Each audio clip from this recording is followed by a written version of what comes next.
So one of the very many issues that landlords and tenants are usually faced with on a daily basis is the issue of repair in the house. So if you're a landlord or you're a tenant, I believe that you can relate to this.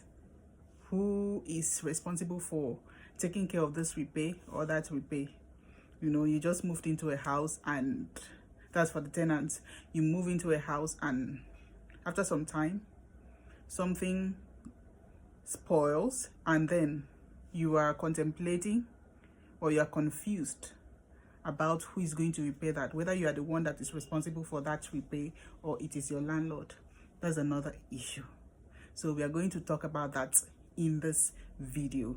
Welcome back to my channel if you're a returning subscriber, and if you're watching me for the very first time, thank you for stopping by. This is Law Talks and Gist, where we talk about laws, Nigerian laws, law for a layman, law for lawyers, and law for law students.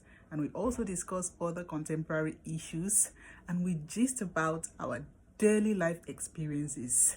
Yes, so you're welcome.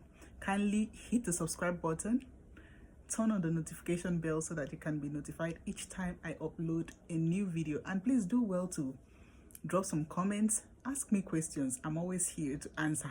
Thank you. So now let's dive into the video.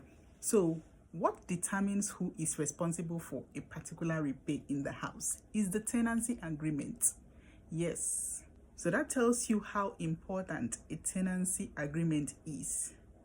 So you don't have to neglect it. No matter the kind of house you're paying for, the moment you move into that house, ask for a tenancy agreement.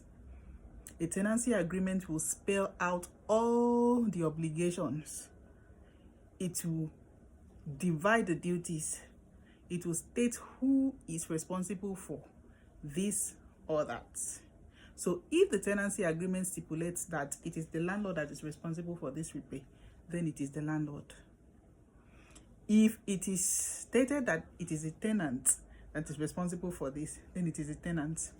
Even if it is a structural repair and it is stated in the agreement that it is the tenant that will be responsible for that, then know that it is the tenant. So the first thing that determines who is responsible for a repair in the house is the tenancy agreement. Whatsoever is stated there, whatsoever is stipulated there stands. So everyone must adhere to it. So now the question is, what if there is no tenancy agreement?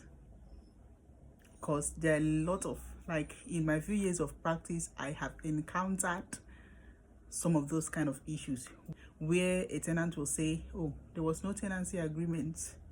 And sometimes I ask why, but there is nothing we can do. There is always a remedy. So now, if there is no tenancy agreement, what you need to understand is that we have two kinds of repair.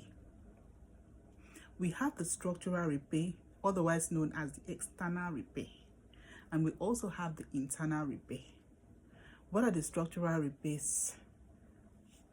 Like things like drainages, roof leakage, the external walls of the building, those kind of damages. Yes, those kind of damages, those are categorized under structural damage. Okay, so for the structural damage, it is the landlord that will take care of those kind of repairs. And then we move to the internal damages.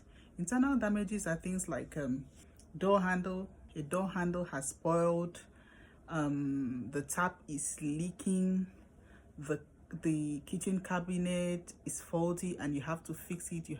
Those small replacements, those things that were working when you moved into that house, and then along the line they are no longer working internally, it is your responsibility to fix it. You don't have to wait for the landlord to come and do that for you, because you are the one that is using them.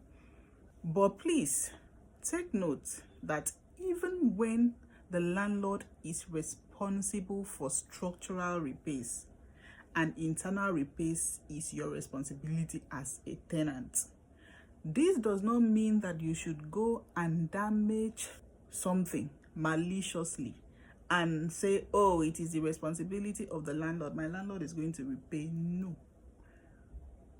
you will be compelled to pay for it. You will pay for it. So you need to be very, very cautious when handling some of those things that you know that if it is damaged, it is a structural damage. I know that there are some people like that that would just intentionally do things negligently. They will just go and damage something, leaving it for the landlord. No, it is not done that way.